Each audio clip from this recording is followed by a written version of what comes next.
जीतापुर पंचायत के चामगढ़ वार्ड 7 महादलित टोला में अर्जुन ऋषिदेव को रविवार रात गोली मारकर हत्या कर दी गई थी। घटना के तीसरे दिन बुधवार को जाप सुप्रीम पूर्व सांसद पप्पू यादव पीड़ित से मिलने पहुंचे। पप्पू यादव पहुंचते ही हजारों लोग उनके बातों को सुनने पहुंचे। हालांकि उन्होंने पीड़ित परिवार के लोगों से बारीकी से बात की जानकारी ली। उन्होंने पीड़ित परिवार को आर्थिक सहायता राशि 25,000 दिया। जाप सुप्रीम पप्पू यादव मीडिया को क्या कुछ कहते हैं सुनिए। उनकी पत्नी, उनके जो सबसे पहला मुद्दा तो यह है कि रात में 4 बजे आपको जलाने का क्या मतलब है? इस कानून के तहत कौन सा ऐसा पाकिस्तान हिंदुस्तान का झगड़ा हो रहा था या दो सोसाइटी का झगड़ा हो रहा था या कौन सी ऐसी गृहयुद्ध की स्थिति आ गई थी कि हमें आप यह बता दें कि पुलिस को जलाना पड़ा, हमको जरा बता दी। तो हमने एसपी साहब से बहुत क्लियर मिले और इसमें मेरा 4-5 सवाल बहुत क्लियर। पहला सवाल मेरा है कि मर्डर के पहले कई बार इसको दिया गया, जो बना लिया वीडियो खड़ा होते हैं कई बार दिया गया कि हमें जान मारने की साजिश रची गई, मारा भी गया उसके परिवार। इसीलिए हम इसमें स्पष्ट रूप से हमने कहा है कि सनातनी संस्कृति के खिलाफ है, वह धारा भी लगेगा पुलिस पे।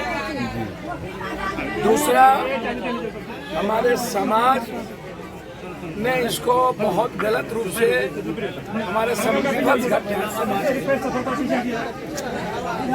और दूसरी सबसे बड़ी बात, इस इलाके में शाम के 5-6 बजे के बाद एक भी भले लोग और अच्छे लोग अब इस इलाके में आना जाना नहीं चाहते।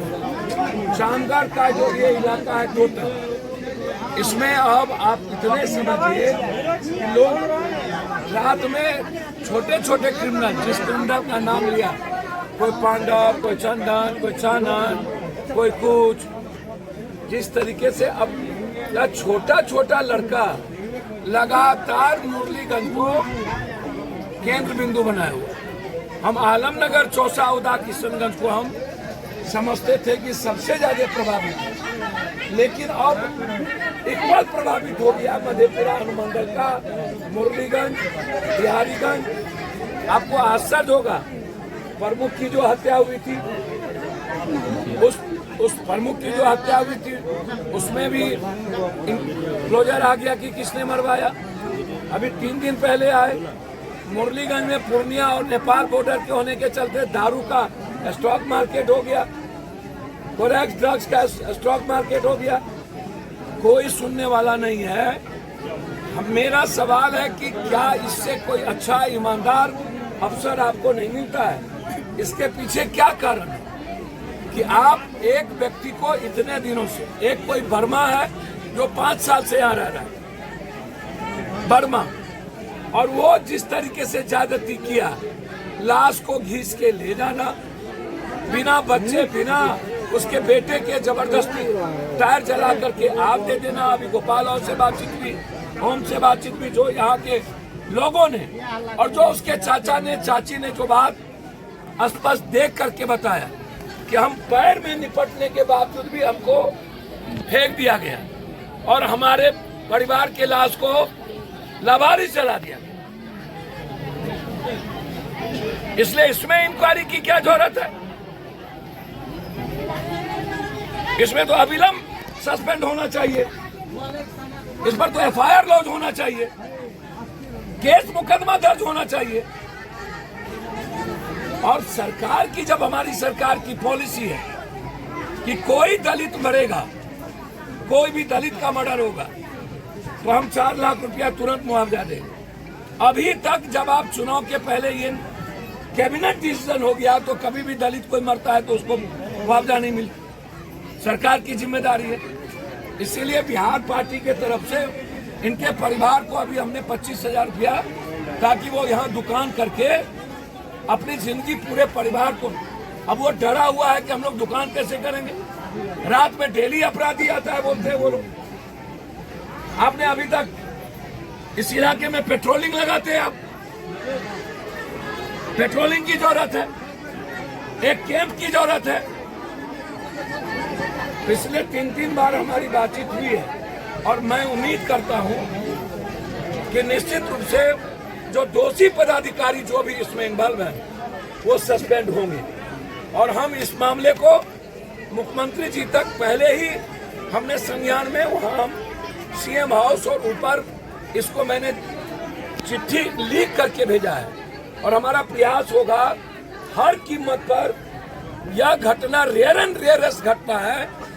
मैं समझता हूं कि निरंकुश शासन का सबसे बड़ा जीता जागता उदाहरण है। इससे बड़ा सिस्टम के लिए चुनौती कुछ हो नहीं सकती।